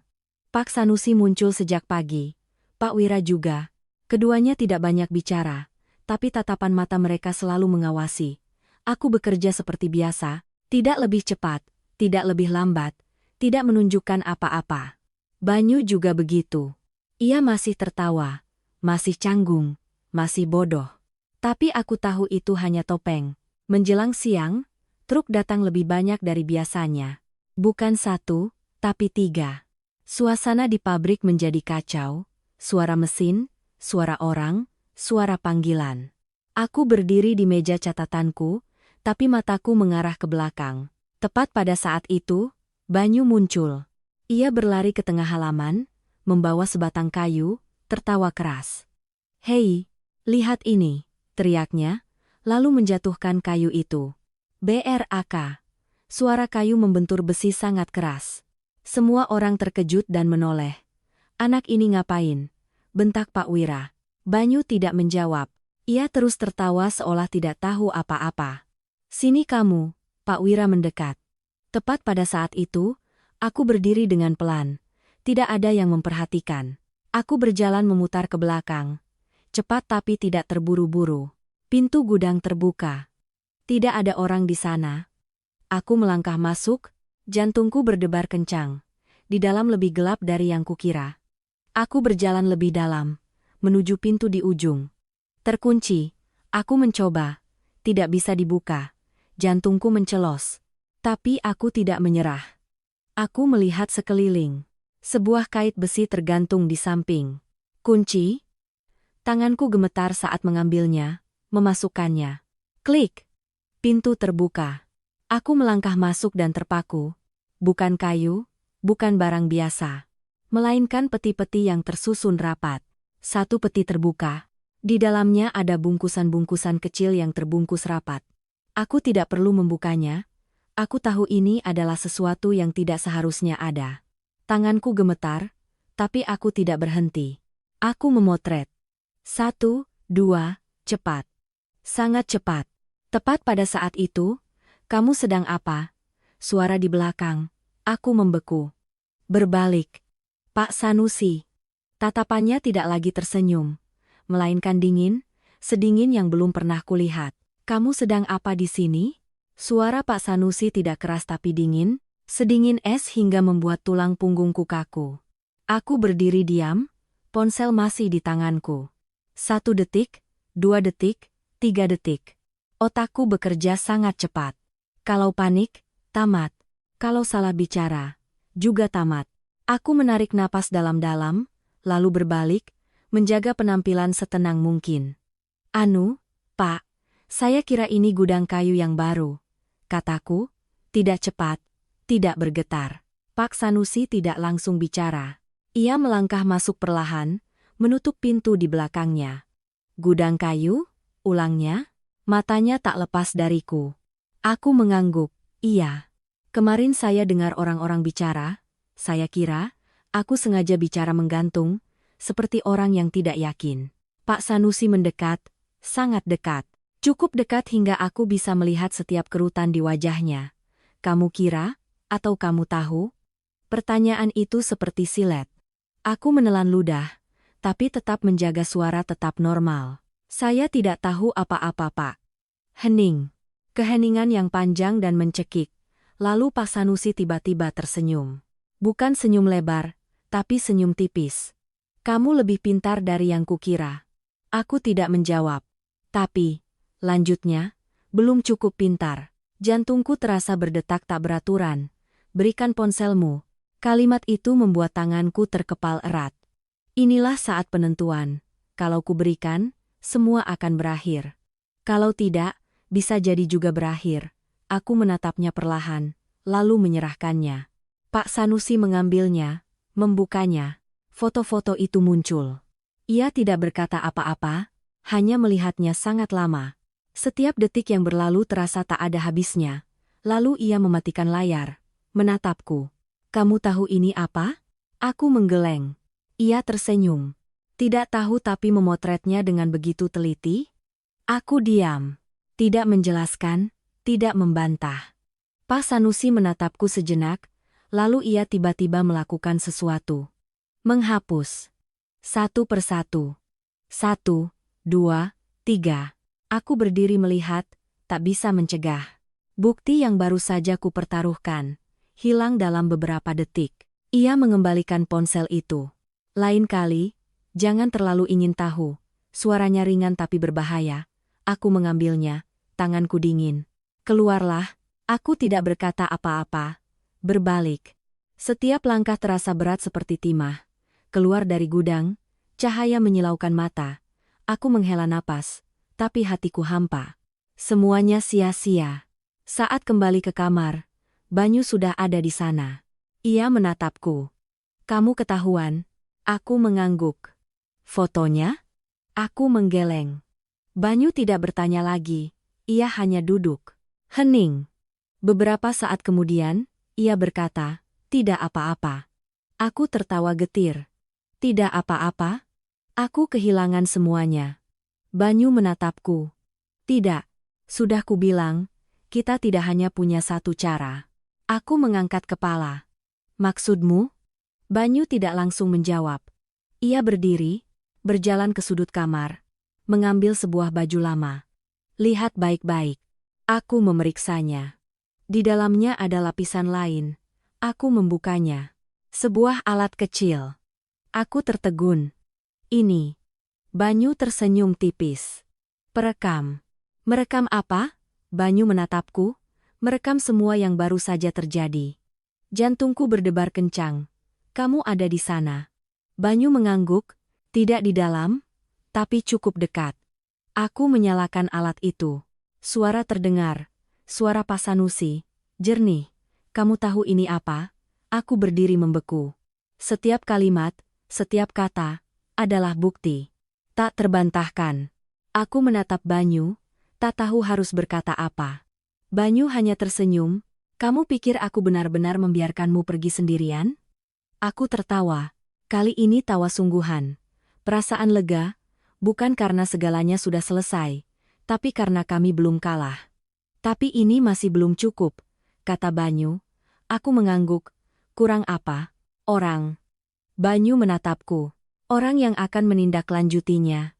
Aku mengerti. Kamu mau melapor. Kalimat itu jelas. Tanpa basa-basi. Tanpa mundur. Aku terdiam. Ini bukan lagi urusan pribadi, melainkan konfrontasi sesungguhnya. Kamu yakin? Tanyaku. Banyu mengangguk. Inilah saatnya. Aku sudah menunggu cukup lama. Aku menatapnya, lalu mengangguk. Baik. Kali ini aku tidak ragu. Karena aku tahu, kami melakukan hal yang benar. Meskipun harus ada harga yang dibayar. Malam itu kami tidak tidur. Bukan karena takut, tapi karena bersiap. Bersiap untuk sebuah akhir, bukan hanya untuk kami, tapi untuk semuanya. Dan keesokan paginya, segalanya tidak akan sama lagi. Pagi itu, langit tidak secerah biasanya, tapi suasana di dalam rumah terasa lebih berat dari sebelumnya. Aku melangkah ke halaman, tanganku masih terasa dingin setelah semalam nyaris tidak tidur. Banyu berdiri beberapa langkah dariku, masih dengan penampilan canggung yang biasa, tapi sorot matanya sangat berbeda. Tenang, penuh keputusan, tidak lagi menghindar. Kami tidak saling bicara, karena tidak perlu. Semuanya sudah disiapkan. Sekitar pukul 8 lebih, Pak Sanusi muncul. Ia melihat sekeliling, tatapannya berhenti padaku lebih lama dari biasanya, tapi kemudian beralih, tidak bertanya, tidak bicara. Hanya diam. Keheningan yang membuat tidak nyaman. Tepat pada saat itu, Banyu melangkah maju. Pak Sanusi, suaranya tidak keras, tapi jelas. Seluruh halaman seakan berhenti. Pak Sanusi menoleh. Ada apa? Banyu tidak tersenyum seperti biasanya. Ia berdiri tegak. Saya mau bicara. Aku berdiri di belakang, jantungku berdebar kencang. Ini dia. Saat yang telah kami siapkan. Kalau mau bicara, cepat, kata Pak Sanusi dingin. Banyu menatap lurus ke arahnya. Tentang apa yang ada di gudang belakang. Suasana membeku. Pak Wira keluar dari dalam rumah. Ibu Ratih juga berhenti melangkah. Semua mata tertuju pada Banyu. Bicara apa kamu? Tanya Pak Sanusi. Suaranya masih tenang, tapi aku melihat dengan jelas tangannya terkepal. Banyu tidak langsung menjawab. Ia mengeluarkan alat perekam dari sakunya, menekannya. Suara terdengar, jernih. Kamu tahu ini apa? Suara Pak Sanusi, tidak mungkin salah. Seluruh halaman hening seketika, tidak ada yang bicara, tidak ada yang bergerak. Setiap kalimat, setiap kata terdengar, berikan ponselmu, lain kali, jangan terlalu ingin tahu. Tidak perlu tambahan, itu saja sudah cukup. Pak Sanusi berdiri diam. Wajahnya tanpa ekspresi, tidak marah, tidak berteriak, hanya dingin. Sesaat kemudian, ia menghela napas, menatap Banyu. Kamu sudah besar ternyata. Kalimat itu terdengar sangat aneh. Tapi kamu tidak mengerti apa yang sedang kamu lakukan. Banyu menggeleng. Saya mengerti. Sangat mengerti. Saya sudah berpura-pura bodoh selama 7 tahun hanya untuk melihat dengan jelas. Suaranya tidak tinggi, tapi setiap katanya mantap. Dan hari ini, saya tidak mau berpura-pura lagi. Pak Wira melangkah maju. Anak ini, sudah cukup kamu. Pak Sanusi mengangkat tangan, mencegahnya. Ia menatap Banyu, lalu menatapku. Tatapannya berhenti sangat lama. Kamu juga ikut serta. Aku tidak menghindar. Iya, ia mengangguk pelan. Kamu juga tidak sederhana. Aku tidak menjawab, karena aku tahu ini bukan lagi saatnya berdebat. Banyu melanjutkan. Saya sudah mengirim rekaman ini keluar. Kalimat itu membuat semua orang terkejut. Apa katamu? Bentak Pak Wira. Saya tidak menyimpannya sendiri. Saya tidak bodoh. Saya tahu kalau saya menyimpannya sendiri, saya tidak akan punya kesempatan. Suasana terasa mencekik. Pak Sanusi menatap Banyu sangat lama.